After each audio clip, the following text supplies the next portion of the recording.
just feel like people need to hear the take about Jonathan Taylor and start viewing the world differently. Oh my fucking No, I mean, God. Prop Beavers made it clear he doesn't want me to. We don't want to talk about it here. No, tell him. I think the NFL should apologize to Jonathan Taylor, is what we were talking about. This isn't a hot take show, so we won't go into it. I'm just saying, you're trying to tell me that was conclusive evidence that he dropped it before the end zone. Get the fuck out of here. He had a clear path to the end zone. What are we doing? What kind of sport are we trying to run here to overturn that? What's next? Are we going to start reviewing MLB after a player hits a home run? We're going to slow motion replay to make sure they touch second base. Who gives a shit? He hit a home run. It was a touchdown. If he blatantly dropped it before the end zone, before the goal line, okay, I could see it. It was close as hell. They called it a touchdown in the field. The extra point team was out there. They snapped the ball, and they were like, no. Like a bunch of bullshit, by the way. Jonathan Taylor, maybe everyone's quick to jump on the Jonathan Taylor's an idiot train. Yeah, dumb to drop the ball. There was no conclusive evidence to overturn that. Bunch of bullshit. Anyway, that's what we were arguing about before clicking the go live button. Anyway, so do you guys want to talk about the worst slate of sports ever? This sucks. You're not an NBA Cup guy? No, I mean, I'm cool with the NBA Cup. I'm not a one basketball game guy. Yeah. Basketball is a sport where I need a slate. One game between two of the best teams in the conference at a line that I think is pretty fucking perfect, if you ask me. Someone asked me earlier in the day what I wanted to bet in this game, and I said I like Milwaukee at +8. So, like, I probably have it at 5, to be honest. I think this line is about perfect. I would like to bet the Bucks, but I need more points than this. So at 5, I think it's about perfect. I think if you put a gun to my head, I'll probably bet this, but like full disclosure, completely gambling. Just want to be part of the group. Everyone's going to be watching it. I want to have some money on it. I think I might bet the over. And I know that's a little risky. Oklahoma City plays such elite defense. Neither of these teams run a particularly fast pace either. They're kind of inconsistent. But the reason I lean towards an over is, so what is it? Okay. So what's Oklahoma City's problem is what's Milwaukee's problem? They don't first force any turnovers. Oklahoma City never turns the ball over. And on the other side of the ball, Milwaukee cannot grab offensive rebounds. Oklahoma City, terrible defensive rebounding team. So I think both teams are going to maximize possessions and be able to score efficiently. It's not a good bet. I am just literally trying to find something here. I think this line is perfect at 5. So I would like to play the Bucks, but I need a bigger number. I guess I'll just say over. I don't have a bet on this game. Chris? I didn't bet the game either, Kyle, because I took a future. I got a future on OKC to win before they beat Houston at +125 for them to win, so I could stay off the money line and not have to play the spread here. So pretty much a money line bet for me would cash me out with OKC. So I'm not double dipping against the Bucks team that's been playing pretty well. Now, do they run into the buzzsaw that is the Oklahoma City defense that's top 1, top 2 over the last 5 games? I think so. I do think that they lose the game. I do think the spread is right where it should be, though, Kyle. Asking a team to win, a young team, they still a young team. And, against who did they play in the last round? OKC just beat Houston. Houston was an even younger team than OKC, because at least OKC went to the playoffs last year. Houston couldn't even make it into the play-in game after losing to Golden State last season. But the Bucks have a lot more experience. They have a lot more I would say that they have a lot more experience coming off the championship from a couple years ago. A lot of those players are still there. So I don't want to press my luck too much with the OKC side. I do think that they are the better team.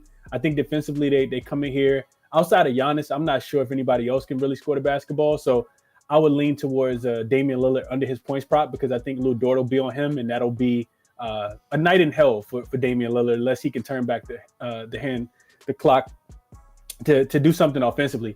As far as the total goes, Kyle, I don't think so. I think it's a little bit more of an under game. I know that the total is super low. It's a lot lower than it has been. All of the cup games and neutral sites, even going back to last season, are under games, 5-0 to the under. I kind of feel like with the Bucks transition defense, that's the thing that kind of pushes me towards the under. The Bucks have been really doing a really good job of defending the transition defense. Both teams shooting the three, both teams defending the three really well. And I feel like the Bucks showed me something in the last game against Atlanta. Atlanta was coming in, dominating the offensive boards, shooting a bunch of threes, making a bunch of threes, and the Bucks really slowed them down. I feel like they can kind of slow this. We saw OKC struggle to score against Houston in the last game as well. So I think it's a little bit more of an under game. Chips on the line, 500K on the line. I think it's a little bit more of an under game. So I would lean towards the under. Didn't quite get there, though. Yeah, I mean, I don't feel strongly about it at all. Someone said, if you don't have a bet, why do the show? It's our job. Imagine Sports Center was like, no Sports Center today because there's not a prediction we're comfortable with. It's our job, man. That's what we do for work. Anyway, Modi. Yeah, Chris mentioned one of the plays that I like. The Damian Lillard one is also something that I'm on under his points. This is like as hard as a matchup as you can possibly get for the way that Dame scores. Pick and roll as the ball handler. Majority of his points come from there. The Thunder allowed the second fewest points per game to pick and roll ball handlers. Next up is the free throw line, and the Thunder do foul at a decent rate, like 24th. I guess that'd be sixth most points allowed via free throws. So maybe if he can get to the line a bunch, but other than that, like isolation. Next up, second fewest points per game allowed by the Oklahoma City Thunder. They allow the fourth fewest points per game via transition, which is like three of his top four play types. The Thunder are the second, and fourth best defense guarding that. They allow, like, depending what source you look at, because every source kind of tracks positions differently. They range from the best defense in the NBA guarding point guards to the fourth best, again, depending on what source you look at. And just go through the game logs, look at point guards against the Thunder and look at what they do. Like Fred VanVleet went off against them one game, not the most recent one, but before that he went off. But the most recent game, he scored 8 points. Luka scored 16 the game before that. The game before that, Scotty Barnes, who's listed as a point guard, scored 12. Like De'Aaron Fox had 14 against them. Jamal Murray had 12 against them. They just don't allow point guard points to the point guard. So I'm under on his points. And that's still at minus 105, by the way. If you want to be a little safer, you could take under 23.5, and that's best offered at minus 120. I would obviously, would much rather get the better price. But if people want to be a little bit safer, you could do that. And I took 4 bets in this game tonight, so I'll go quickly so I'm not just rambling here. But I have the Dame under points. I also took his rebounds over 5+. You can still get the same price that I got at plus 120. The Thunder allow the most rebounds per game to point guards in the NBA. They actually allow the third most overall. They're not a great rebounding team. It's because they want to run the transition. They want to run the fast pace and stuff like that. So they end up allowing a lot of rebounds. And I'm guessing with like Hartenstein and then before that, it was Chet kind of battling with the center. They allowed a lot of rebounds to guards. Last game, Fred VanVleet had 9 against them. His over-under was 3.5. The game before that, Luka had 11. I get Luka's different. Like his over-under was 9.5 and he still went over, got 11. DeJounte Murray had 9 against them. A game against the Lakers at the end of November, both D'Lo and Reeves went over their rebound prop. And 5 might seem like a lot for Dame, but he's hit this in 3 of his last 4 games, and he's hit it in 5 of his last 10. But 3 of the games that he went under, he had exactly 4 rebounds, and his rebound chances hover between 8 and 10. I think that'll be a little higher tonight because of the matchup. One play that I do like on the Thunder is Jalen Williams, 25+ points. I ended up his over/under is like 22.5 or 23.5, depending where you look. I just took the plus price at 25+, which is what I always end up doing. Right now, that's best offered at plus 150. So I think that's the same price that I got it at. This is kind of what Kyle would call, this is kind of just gambling. He's only hit this in 9 games this year, and he's missed it in 2 of his last 8. Or I guess he's only hit it in 2 of his last 8. He hit it in 6 of 7 prior to that. So it's just like the ebbs and flows of the NBA season. And his last 2 games, 18 and 20 points, so not really close. But he shot 8 of 21 and 8 of 20 in both of those games. So talking about positive regression, I think that's kind of he's set up for that. And it's a good matchup against the Bucks defense. Like even though the Bucks have been playing well recently, their defense is 14th in terms of net rating over the last 10 games. But the ways in which they're weak is the ways in which that Jay Will scores. And that does also line up with SGA, but his point total is so high. And they've been a little bit better guarding guys like SGA, like not just playing the same stupid drop coverage. So I think they'll dedicate a little bit more coverage to him. So I think that'll end up going Jay Will's way. And players with this similar scoring profile, this is per Props Madness, have had success against the Bucks. Cade dropped 35 against them. Darius Garland dropped 39. Cam Thomas dropped 32. So I kind of like this as a buy low spot on Jay Will. And then the last one is Taurean Prince over 1.5 made 3-pointers. It was plus 210 earlier. Right now it's plus 195. So that's bet 365. As good as the Oklahoma City defense is, the only area that they're not top 10, like literally if you just look at a map on a basketball court and you look at all the different areas, the only place that they're not literally top 10 is the corner three-pointer. That's like where they kind of funnel shots to. It was the same case last year. On the season, they allow the most corner three-point attempts, the second most made. Over the last 10 games, third most made, third most attempted corner three-pointers. And Taurean Prince has hit this number. Well, he takes and makes the most corner threes on the Bucks, both on the season and in the last 10 games. He's hit at least 2 in 14 to 25 games. He's missed it in 3 of his last 4, but his minutes were down dealing with an illness. He cashed it in his last game, put up 7 attempts against the Hawks. I just think that they're going to leave him wide open. They're also among the league leader in wide open 3-point attempts because guys they don't respect as a shooter, they'll just leave him open. And sometimes you get PJ Washington, which is what happened in the playoffs. Sometimes you don't. And I think they're going to leave him open. He can hit corner threes. So yeah, those are the 4 that I had tonight. 4 bets in this game from Modai. Ain't nothing from me and you, Cal. I like it though, Modai. I like all your looks. I think I'm gonna add Giannis. I'm not Giannis, Dame. I like his under. We go 2-2. We make money. That's all we're asking for. I was gonna say, Cal, you notice how when Modai give a play, he's like, yeah, the baseline. Yeah, I don't really worry about that. We always go up. Like we look for plus money. I never do that. I do like that Taurean Prince one he said at the end. In the beginning, I was like, but I like that one, what he said about the corner 3-point shots. I do like that. You hate the other 3? Yeah. The majority of your plays suck, but I like your last one. The rest of it was a bunch of horse shit, but that last one. What makes this game tough, in my opinion, is, and the reason I'm bringing this up is someone said it in the chat, that the Milwaukee's going to win the rebounding battle, right? I mean, that's the weakness of the Thunder. The Bucks haven't been rebounding the ball well. They're actually dead last in offensive rebounding rate this year. Literally 30th. That's why I liked them. That's why I liked Atlanta the other day, Cal. But they did a pretty good job of limiting those offensive rebounds for Atlanta because Atlanta was like the best offensive rebounding team we'd ever seen in the world. Yeah. So I mean, they do have the size, so maybe they could show up and be like, "Hey, let's rebound today." But they've been one of the Bucks haven't been rebounding at all. They've been a bad rebounding team. So someone said, did Kyle play sports in high school? And said, Kyle played lacrosse. No, I played football and baseball in high school. Weird conversation topic. Did not play lacrosse. All right. Anyway, let's talk about college football. Gentlemen, enjoy your day. Kyle. No NBA yeah, tomorrow. I know. So I'll Chris, I'll see you on Thursday. Modai, well, let's see if I can get you on later in the week or something because there's nothing tomorrow. Yeah. Just let me know. All right, talk to you guys later. See you guys. Snooky.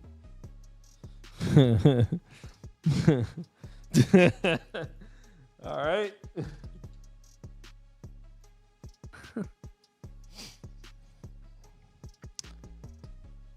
Why am I so far to the side of the screen, dude? I mean, you're right in the fucking middle, bro. No, I'm not, dude. I'm not in the middle right now. Oh my God, head ass. One second. Can you just move me to the middle, please? I can't do the show if I'm like crooked like that. Can you please just move me to the middle? All right, well, like I'm hitting the alt. Just click on me and drag me. There you go. Thank you. I mean, your camera is obviously off center. Bro. It might be a little bit, but now my hat's kind of getting cut off the top. A little lower, please. I can't properly do the show unless I'm... There we go. Better. Thank you. All right. Memphis, West Virginia. Wish I took those bets last night. Both would have had CLV. If you guys watched the video I uploaded, it was Memphis minus 4.5 over 58.5. Now it's at 6 and 60.5. Not that CLV in these bowl games is something to really throw a parade about. These markets are really unpredictable. Even a lot of professional bettors will be like, guys, just like tread lightly. This is tough shit. If the perfect exhibit A example of that would be Saturday, first bowl game of the year, South Alabama. Gio Lopez, it's announced he's not playing. That's the quarterback, by the way. About 4 hours before the game started, 5 hours before the game started, where it makes it tough. So as of right now, based on who we think is going to play, I think Memphis is in much better shape. I probably would say over. Just put over up for me. I wish I took it last night at 58.5. The bowl games just, I mean, there's a lot of gambling involved. So if you want to take a side, I like Memphis to score points. I also think, remember, obviously we got Rich Rodriguez as the new coach for West Virginia. He's not coaching this game. The person who's coaching this game is Chad Scott. He's the interim coach for this game. He's the OC. So West Virginia's offense should be completely fine, just the same as it was. And the opt-out, the main opt-out they lost was their inside linebacker. So West Virginia's offense should be pretty similar But Memphis should be able to throw the ball and move the ball on West Virginia's defense, which is a terrible pass defense all year. Memphis is an offense that likes to throw the ball. So I like Memphis to score. I think West Virginia could score back. Give me the over. But, like, if I'm being honest, I have no freaking idea. Andy? Yeah, I feel very similarly in terms of, like, actually betting these games. These games suck and bowl season is ruined. But, like, when it comes down to, like, this matchup, yeah. Hold on. Bowl season is ruined. Why? Why are you saying? I told you in the office yesterday, bowl season was ruined the moment they opened the portal. I don't think that's the reason. Once players can start leaving their teams, I mean, we're not seeing the same teams. No, hold on. I agree that bowl season is ruined. I disagree on the reason. I think bowl season was bound to be ruined because today in society, people are more likely to take a step back and ask, what's the point? That was always there. I always used to say that when Georgia was not making it to their point. Like, I was like, what's really the point? Today, people nowadays are more likely to ask that. So, for example, Gio Lopez, he's not in the transfer portal. I think the portal, he decided, I don't know why that happened. Because there's no point in playing them. That's why. So, bowl season was going to die regardless if the portal existed or not. That's my point. Yeah, but from like this for this game, this perspective, like I don't know how much the guys on West Virginia care. I don't know how much the guys on Memphis. I know the quarterbacks care. I will tell you that. Seth Hennigan, this is it for him, I believe, and I know this is it for Garrett Green. So in theory, the two most important players on the field, yeah, they care a lot. But I don't know how much the young guys give a crap. I don't know how much the coaches care. West Virginia's coach isn't coaching for his job or anything. He's not going to be there, right? So I'm not really sure how much anybody cares, but in terms of the actual matchup, it is a perfect matchup for Memphis. So put Memphis up for me. Again, I'm not betting it. I will tell everybody when I'm betting a bowl game, very rare, probably only going to bet the college football playoff games. But in terms of a matchup, Memphis should be able to throw all over West Virginia. I mean, everyone was throwing all over them. And I don't think this West Virginia team is going to be able to throw the ball here unless they go to the backup, because I thought the offense moved a lot better. Thought he threw the ball better in the games that he played. I don't know how to say his last name, but his first name's Nico. Marchiol. Okay, yeah. The offense moved a lot better when he was in there. They were scoring more points. Then they had Garrett Green, and Garrett Green had that game. Other than that game against UCF, which was, I think, the last game in Morgantown for him, which I think you were all over. You were like, this is his last game. I think they scored almost 40 in that game. It was awesome. Yeah, they looked awesome in that game. Besides that, the offense kind of reverted back to being kind of sloppy and not great, more of a running offense. When the other guy was in there, it was much better. So if they decide, like, at halftime, look, Garrett, it's not working out, and they go to that, the backup, no, maybe, but I don't see that happening. Like you said, this is it for Garrett Green. Hold on, you just said it. Garrett Green's the last game in Morgantown. He went absolutely crazy. Well, this is his last game, period. I know, but from a West Virginia perspective, putting the backup in the second half, if you're getting blown out, has to kind of happen. Like, you have. They're not going to get blown out by Memphis, dude. West Virginia's going to be able to run the ball here. The difference in strength of schedule between Memphis and West Virginia is crazy. But I mean, you're going to see that all throughout bowl season. Teams are playing like a team like. I want to say it was North Carolina and UConn are going to be playing. North Carolina faced a miles better schedule. Doesn't mean UConn's not going to be able to beat them. Like that, you're going to see that all throughout bowl season. Is this dog walk territory? Is this a dog walking? No, I don't think a dog walking. All right, let's switch it over to college basketball. The actually good games. There's actually good college basketball tonight. And I bet one. I bet Robert Morris. No idea why. I just tell everyone in the Discord was betting Robert Morris, so I said, screw it, I'm in. And I bet Robert Morris at plus 115. So I'm in. I'm Robert Morris. Oh, I'm not in for this? Oh, cool. You wanted to be in for this. No. You know what? No. Let me, I got a couple, I got some shit to do. No, I just didn't know. You were down like that. No, it's cool. I'm getting kicked off my own show. It's fine. All right. Okay. Watch the viewership plummet. No, I'm getting out of all days today. Or now I want to be on the college basketball show. Okay. That's when I'm like busy. There's nothing else. All right, later. Good afternoon, everybody. Andy, how are you? I'm good. How are you doing? I'm good. I just bet against Auburn in the first half, and I'm feeling a little queasy about it, but I thought that number was kind of crazy. Huh? Georgia State, they play? Yeah, plus 24.5. First half. I like your hat, Toast. Ridiculous. Thank you. Very drippy. Very drippy. No, this is the Hillsboro Hops. Ah. Oh, yeah. is quite drippy, as Beaver would say. Let's just get into this. North Carolina, Florida. We talked about this game yesterday. Andy and I are both going to be on Florida here. I guess you can go first, Andy. I mean, since I'm the host, I have to dish it to you, I guess. So you can go ahead and go first. Yeah. I think the size advantage issue is massive here. I mean, Florida's 90th in average height. North Carolina's 314th. Florida, that height plays too. I know that, like, you hear 90th and you're like, well, that doesn't like sound amazing. The height plays. Their best players are usually their tallest guys. Plus, I think they have the guard advantage too. I said it yesterday, and I think Toast made a face on it. I think Walter Clayton's a better player than RJ Davis. I think he doesn't get the love because I do think Florida has a lot more talent around him. I think North Carolina is kind of a one-man, two-man show. I think Florida has much more depth overall. And another thing about Florida, which I mentioned last night, I know we look at their schedule, don't see a lot of great teams, right? Wake Forest isn't great. Wichita State's terrible. Virginia's an average team. There's one more in there that I'm missing that they played. They've won every single game by double digits. I know that North Carolina is the best team they've played, but North Carolina is not exactly the greatest team right now. They're not exactly a perfect program. They're not playing great. Since Hubert Davis took over pretty much after the national championship season, where he was still playing with Roy Williams guys, since then, it's kind of fallen off, and I'm not really sure where they are as a team. So I really don't like the matchup for them. The only thing we talked about last night, the only thing that I see pointing in their direction is where the game's being played. It's being played in Charlotte, so they should have a pretty good fan base there. But other than that, from an actual basketball perspective, I think this could get ugly.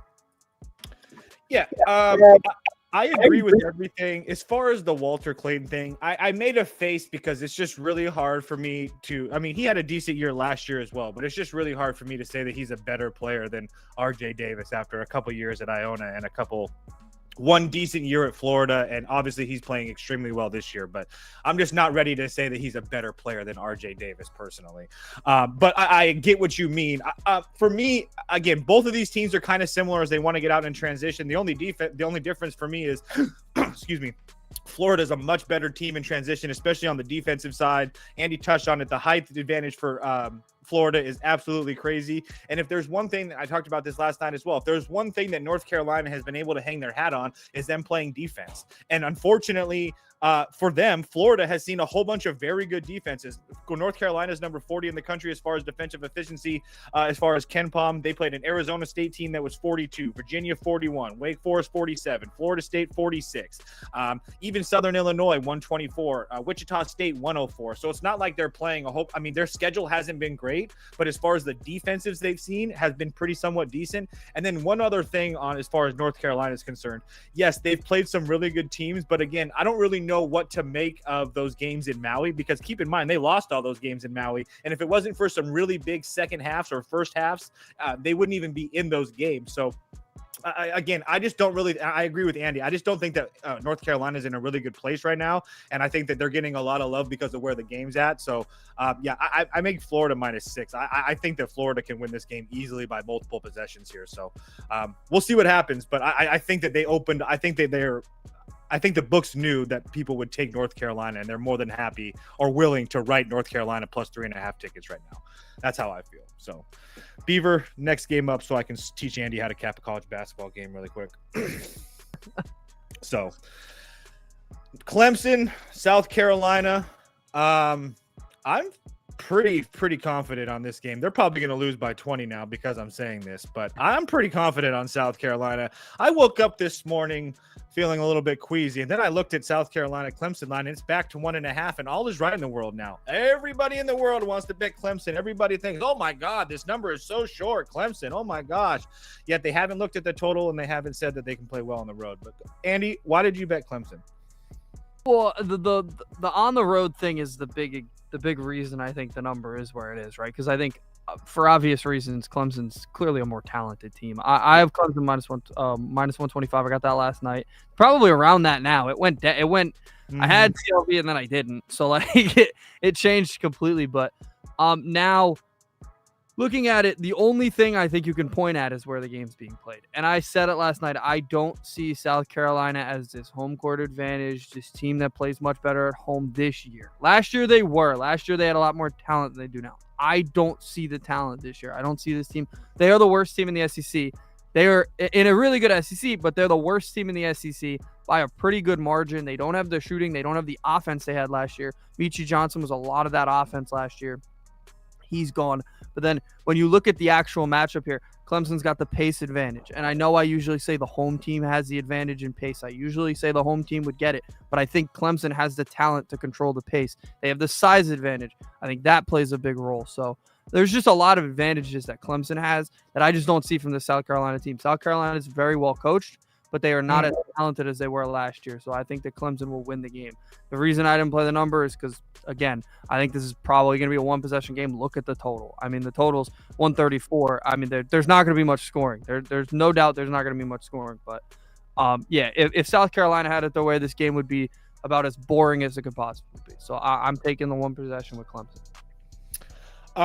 Like I said, obviously I disagree a little bit, but that's what kind of makes these shows fun. I trust Lamont Paris, who's the coach for South Carolina. I think that he's has done very well. I understand that he's lost a lot, but at the same time, he's done very well in this rivalry. And I think that turning this game into a grinded out crawl, as I like to say, it only adds to what South Carolina could do. Andy keeps on saying that South Carolina is the worst team in the SEC. That's cool, but the SEC is head and shoulders above any other conference in America. The ACC is not nearly what the SEC is. I mean, you have Duke as the number one team in the ACC, and then besides that, you have this Clemson team in North Carolina right now. Pittsburgh's all right, but I don't really know what to think of them. But again, I just think that there's a reason that this line is low. The only thing that has me worried is that South Carolina maybe can't hit their free throws late because they've been really bad. But both of these teams are very similar. Both offensively, they're going to play through the post. They're going to go inside and out. And as far as defensively, they're just going to play back and hope that these guys shoot over them. And if that's the case, I mean, Andy touched on it as well. This total's low for a reason. I just think that this game is going to be a very close game, and we have a home court advantage with South Carolina. All the students are back, so I'm pretty sure Colonial Life Arena or whatever the hell the nickname is for it is going to be back and ready to go. What? I don't think the students are there. They're on break. Are you sure? I've read that the students are going to be there. I heard it's going to be rocking. We're going to find out, but regardless, be a good game. Students or not, that wasn't a reason that I bet that. I just read that. No, I get that. I know. I think a lot of buildings will be empty today because I think students have left pretty much everywhere. Regardless, I think this line is quite telling. I'm kind of saying this is a joke, but not serious. But seriously, find how many people have a South Carolina ticket in their hand today. Just you're right. Count them. Just count them. I was stunned when I saw the line went back to 1.5. I think this line is what it is for a reason. That being said, yes, South Carolina is a bad basketball team. I do think that they have the best player on the floor in Colin Murray Bowles, though. I truly believe that. I think that he could play extremely well here tonight. Cocks up, as Scoop would say. I'm a cocksman tonight. That's what Scoop texted us. Well, I'm a cocksman. He was a cocksman yesterday. Finger licking good. Yep, that's one thing. Yep. Seton Hall, Nova, a good game if you're up in the Northeast. I don't really know if you're out of the Northeast. That's why I said in the Northeast, because I'm sure there's a lot of people up there that probably want, as far as bragging rights are concerned. But this is an ugly one. Andy, your thoughts really quickly on this game? I'll be quick because, again, I can't bet it. I would go – didn't bet it. I would probably go under, but Villanova would also be a side here. Villanova or pass for me, though, because, boy, Seton Hall is bad. Seton Hall, if they score 50 – if they score 55 in this game, I'd be stunned. 50, I'd be stunned. I mean, they are a bad offensive basketball team. They'll grind it out. They'll play good defense, although a lot of their games where they've played good defense it's not a coincidence that they've happened to be against the bad offensive teams they've played, because, I mean, Oklahoma State put up 80 on them, I believe it was.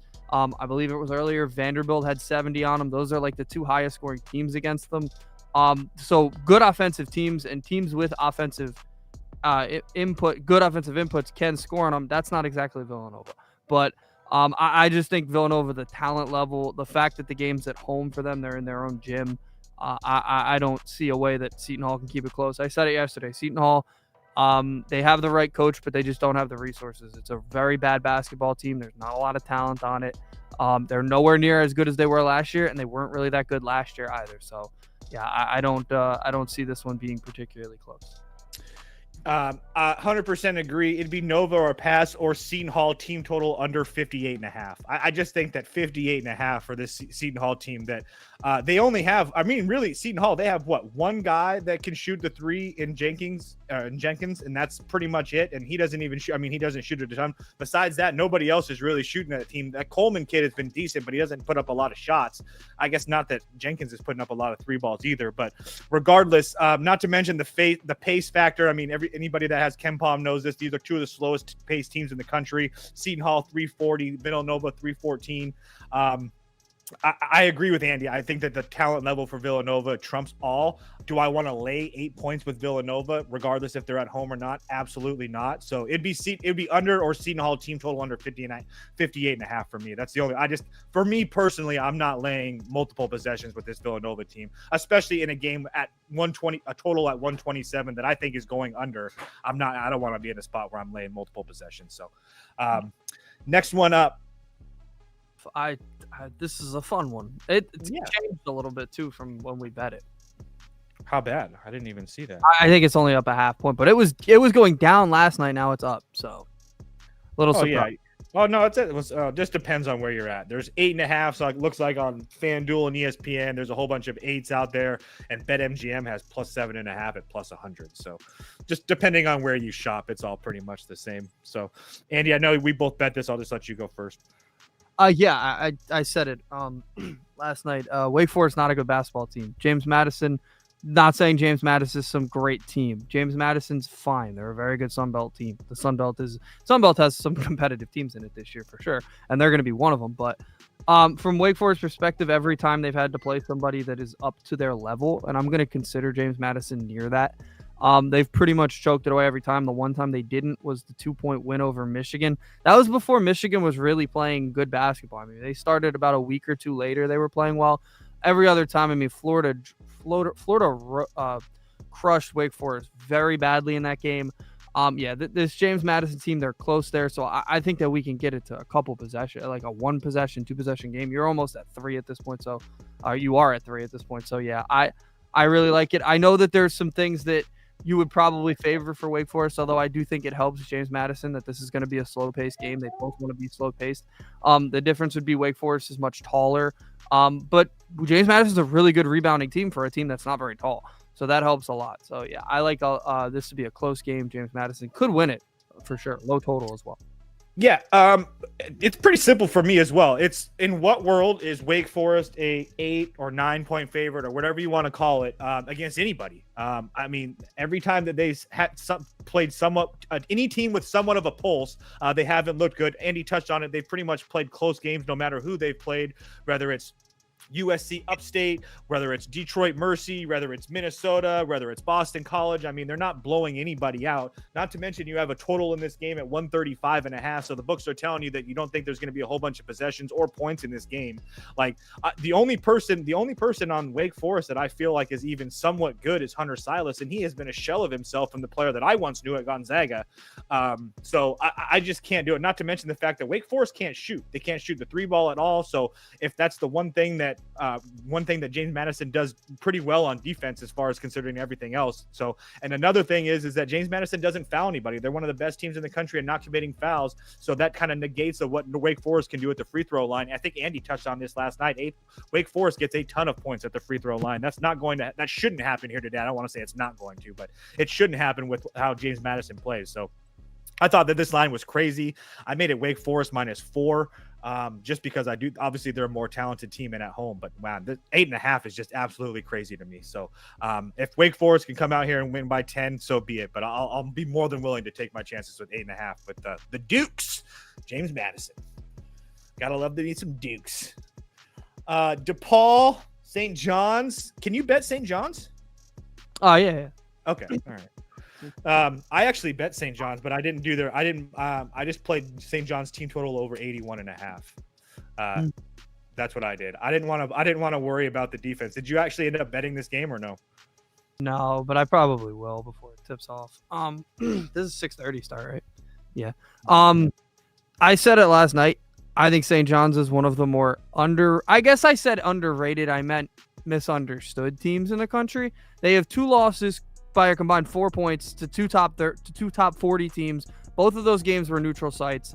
The one loss to Baylor was a fluky double overtime loss. Like I'm not hating on them for that. And then they lost to Georgia in a game in which they made 1 3-pointer. So like that's not going to happen very often for them. So other than that, they've been unscathed and they've been beating the crap out of teams. So they've been a really good basketball team besides the games on the neutral sites against good teams. So what am I going to hate on them for? Now they're playing a home game against the DePaul team who very clearly was stacking up really, really impressive wins against really, really bad opponents. And now, since they've had to play a little bit tougher of a schedule, Texas Tech ran them off the floor. Providence, they went to overtime with, but Providence is nowhere near as good as St. John's is. So yeah, I think St. John's should win this game very comfortably. I think we're getting value on.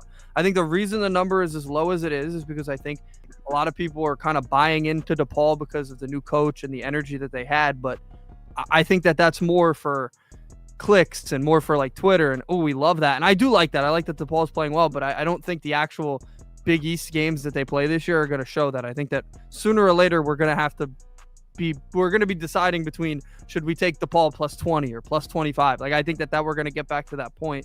I think we're a little early and we're early in Big East play, which means we're getting some valuable numbers here. So I like St. John's a lot. I think they're 20 points better than them. They're way more talented. They'll have the best, probably the top 3 players on the floor in this game. So yeah, I really like St. John's. Yeah. Pretty much completely agree. Like I said, I played St. John's team total over 81.5. Again, you just look at this. We'll just start with St. John's, I guess. First of all, DePaul defensively hasn't been terrible. KenPom has them at like a top 100 team. But again, if you look at who DePaul has played, I understand some of the computers take this into account, but playing teams like Southern Indiana and Prairie View area A&M and Eastern Illinois and Northern Illinois and all these teams and racking up a whole bunch of wins and making sure these other teams don't score. I don't really put too much into that. We saw them step up in class against Texas Tech and Providence. They lost both of those games. Against the Wichita State team that I had DePaul in that game, and I felt, DePaul should have won that game. It was like a short spread. But regardless, DePaul went 17 for 33 for almost 52% from deep in that game. That's not going to happen on the road against the St. John's team, regardless of how they've looked so far. Andy touched on it. This St. John's team is really good. Their 2 losses definitely could have been wins. They could be undefeated. And as far as the defense is concerned, the point that I was going to touch on is that St. John's has seen some pretty good teams. They scored 88 against Kansas State, who's 73. They put 80 on Virginia, which that's a really hard team to put 80 points on. Obviously 99 on Baylor. That game went to overtime, but they still probably would have hit that over 81.5. They put 85 on New Mexico, 96 on Quinnipiac, 92 on Fordham. Like I don't really think that DePaul is that much better than some of those teams that I just mentioned. I know that's kind of crazy, but I think that DePaul has looked really, really good to start the year against possibly one of the worst schedules in the country. There's like 15 teams that have played a worse schedule than DePaul in the country. So the step up in class is very, very significant. I don't trust St. John's as much as Andy does. Again, they're a very good team. I just don't know if I'm there. I want to see a little bit more from them defensively. At times they seem to lack defensive effort. We'll see how that continues, but I do think they get up and run. And the pace advantage, that was the last thing I wanted to touch on. Just a huge pace advantage for St. John's. St. John's a top 20 team in pace. DePaul, one of the slower teams in the country. So I'll take my chances of St. John's getting up and down the floor, because if DePaul, who likes to take a lot of threes, is missing a lot, St. John's is going to get out and run, and you're going to have a whole bunch of easy buckets. So Johnny's by 1 million. Let's go. Next game. That it? Yeah, that is it, folks. That's the what?